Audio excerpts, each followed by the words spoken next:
হাজার বছর ধরে আমি পথ হাঁটিতেছি পৃথিবীর পথে, সিংহল সমুদ্র থেকে নিশীথের অন্ধকারে মালয় সাগরে। অনেক ঘুরেছি আমি বিম্বিসার অশোকের ধূসর জগতে। সেখানে ছিলাম আমি আরো দূর অন্ধকার বিদর্ভ নগরে। জীবনানন্দ দাশ তার কবিতায় হাজার বছর হেঁটেছেন পৃথিবীর বিভিন্ন পথে। তিনি প্রাচীন রাজা বিম্বিসার এবং সম্রাট অশোকের দেশেও গিয়েছেন। এমনকি তিনি গিয়েছেন প্রাগৈতিহাসিক অন্ধকার বিদর্ভ নগরে। জীবনানন্দ দাশের মতো কল্পনার ঘোড়ায় চড়ে আমরা যদি প্রাগৈতিহাসিক মানুষের জীবনাচরণ অনুসন্ধান করি, তবুও তাদেরকে জানার চেয়ে অজানাটাই বেশি থেকে যাবে।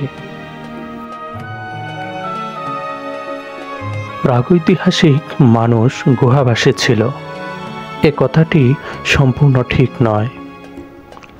মানব সভ্যতার একটি ছোট অংশই কখনো কখনো হয়তো গুহায় থেকেছে বিশেষ প্রয়োজনে, কিন্তু তা ছিল সাময়িক।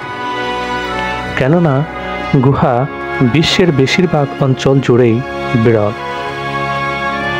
অধিকাংশ গুহা অন্ধকার, ঠান্ডা এবং স্যাঁতসেঁতে, যা মানুষের জন্য বসবাস অনুপযোগী।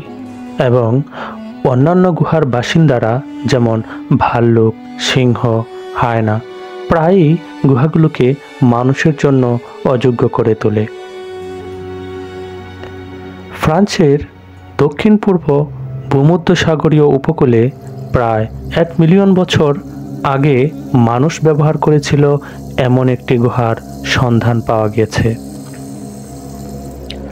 যদিও গুহায় পাথরের হাতিয়ার এবং ভক্ষণ করা প্রাণীর দেহাবশেষ পাওয়া গেছে, তবু সেখানে মানুষের বসবাসের কোনো ইঙ্গিত পাওয়া যায়নি।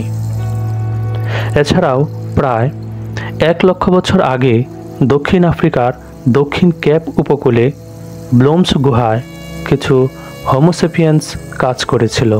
তাদের প্রাচীনতম পেইন্ট ওয়ার্কশপটি তাদেরকে পরিচিত করেছে। তবে দৃশ্যত গুহাগুলিতে তারা বসবাস করেনি। বিশেষ করে যুদ্ধের সময় এবং অন্যান্য সংঘর্ষের সময় মানুষের ছোট দল গুহায় অস্থায়ীভাবে বসবাস করেছে। সেখানে তারা লুকিয়ে থেকেছে, অথবা তারা অন্যত্র বসবাস করার সময় গোপনীয়তা এবং অন্যান্য বিশেষ উদ্দেশ্যে গুহাগুলো ব্যবহার করেছে। আধুনিক যুগের বেশ কিছু মানুষের গুহায় বসবাসের উদাহরণ রয়েছে। 1970-এর দশকে ফিলিপাইনের কোটাবাটোর কাছে গুহায় বসবাস করত এমন একদল আদিবাসীর সন্ধান মিলেছিল। এছাড়াও ফিলিস্তিনের পশ্চিম তীরে একটি এলাকায় গুহায় বসবাসকারী ফিলিস্তিনিরা ছিল। উসমানীয় সাম্রাজ্য এবং ফিলিস্তিনের ব্রিটিশ শাসনের সময়ও লোকেরা সেখানে গুহায় বসবাস করত। সাম্প্রতিক বছরগুলোতে ইসরায়েলি সরকার এবং বসতি স্থাপনকারীরা তাদেরকে উচ্ছেদ করেছে।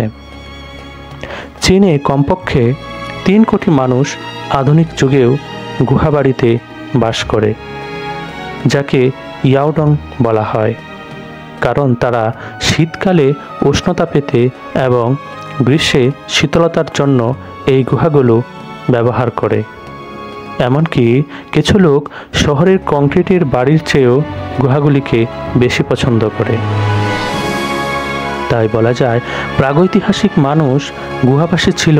এ ধারণা হয়তো আদিম গুহায় মানুষের বিশেষ প্রয়োজনে সাময়িক অবস্থানের ফলে রেখে যাওয়া তাদের চিহ্ন থেকে এসেছে। নিকষ কালো আদিম গুহার পরতে পরতে কী রহস্য লুকিয়ে আছে তা জানার কোনো উপায় নেই। তবে বলাই বাহুল্য যে আমাদের পূর্বপুরুষেরা ছিল যথেষ্ট বুদ্ধিমান। হয়তো এই কারণেই প্রাকৃতিক নানা বিপর্যয় এড়িয়ে তারা টিকে গিয়েছিল এই পৃথিবীতে, গড়েছিল নব ইতিহাসের গোড়াপত্তন।